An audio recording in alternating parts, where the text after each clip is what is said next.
Баршаңызға сәлем, сіздермен Жанарбай Мұрзаева. Бүгін 8-ші сынып оқушылары үшін 168-ші бетте орналасқан тапсырмаларды орындайтын боламыз.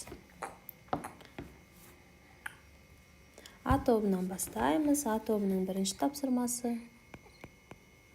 Берілген заттардың ішінен негіздерді теріп көрсетіңдер. Алдымен негіздердің анықтамасын қарайық. Негіздер дегеніміз құрамында металл атомы және гидроксил тобы кіретін қосылыстар. Оған жатады калий OH, натрий OH, атаулы натрий гидроксиді, кальций гидроксиді, кальций OH екі еселенген, мыс гидроксиді, купрум OH екі еселенген. Осымен тапсырма аяқталды.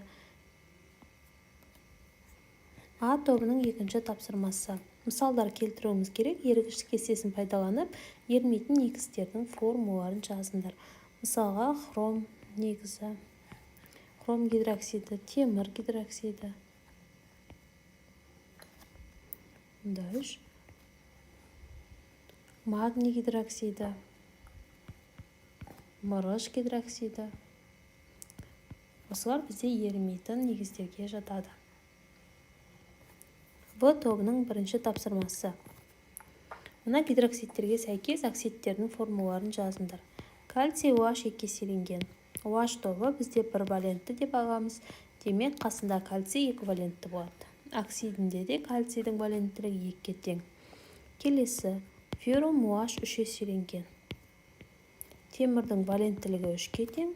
Демек, оның оксидінде де темірдің валенттілігі үшке тең болу керек. Келесі, литий OH. Литийдің валенттілігі бірге тең, демек оксиддің құрамында да литийдің валенттілігі бірге тең болу керек. Дәл осылай барий үшін табамыз.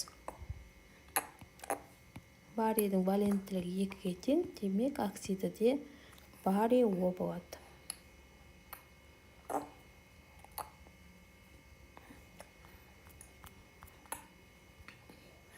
Келесі,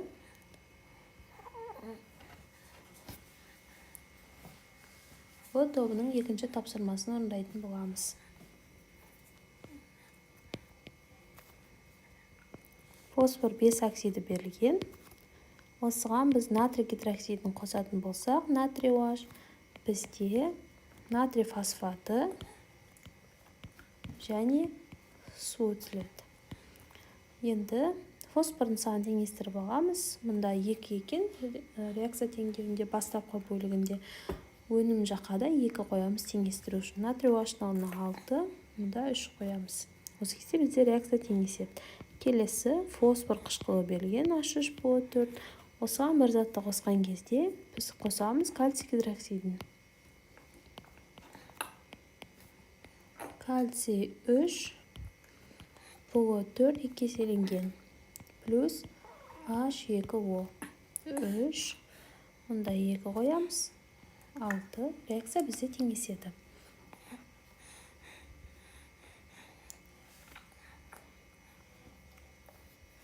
Келесі орындайтынымыз С тобының бірінші есебі. Көмір қышқыл газының көлемі берілген 67-де 2 литр. Тұнба дегеніміз бізде кальций карбонаты. Шешуі, реакция теңдеуі беріліп тұр.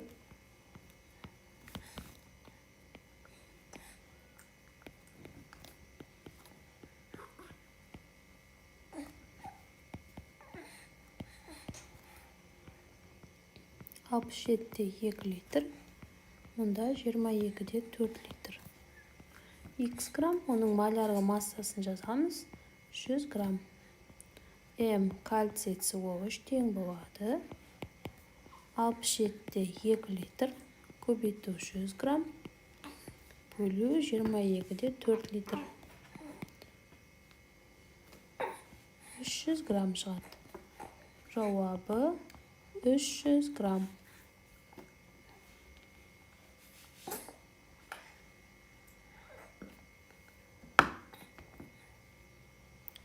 Келесі С тобының екінші есебі.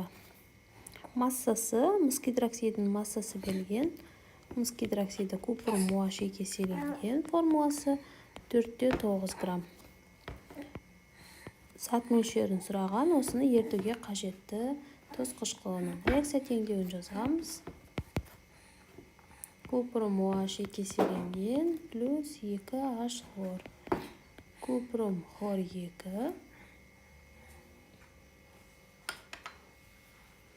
плюс 2 молекула су түзіледі. 4-те 9 граммды жазамыз. X моль. Астында 2 моль болады, себебі H хлордың алдында 2 тұр. Осыны алдында тұрған санды жазамыз. Енді молекулалық массасын есептейік.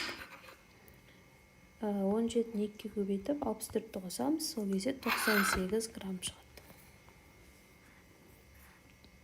NH хлор тең болады. 4-те 9 грамм көбейту 2 моль бөлу 98 грамм. 4-те 9 көбейту 2 бөлу 98. Бізде 0,1 моль шығады. Жауабы 0,1 моль. Сұрақтар болса, комментарий бөліміне қойып кетсеңіздер, жауап беретін боламын.